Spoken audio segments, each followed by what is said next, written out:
Ayan, magandang buhay sa ating lahat. At ito ngayon ay gagawa tayo ng orange juice. May dalawa akong orange juice na slice na.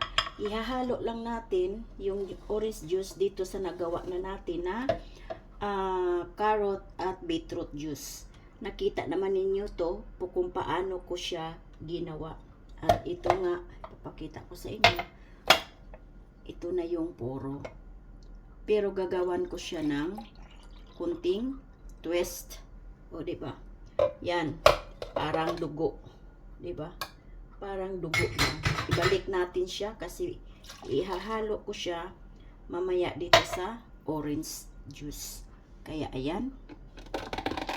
I-ano lang natin. Siya. I-squeeze lang natin. Ayan. I-squeeze lang. Ayan. Matatapos na tayo. Ayan, tapos na.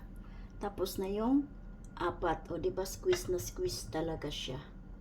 Yung apat na slice. Ngayon, tatanggalin natin. Ayan, natanggal na natin. At ilalagay natin dito. Ayan. Nasa half cup siya. Marami din ang 2 piraso. Ngayon, ihahalo natin siya dito sa nagawa natin na carrot beetroot juice. Ayan. So 500 ml siya. O, diba? Ang sarap inumin nito. Ayan na siya, oh. Ayan, yan na ang finished product niya.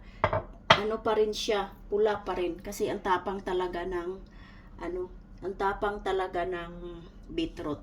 Titikman natin.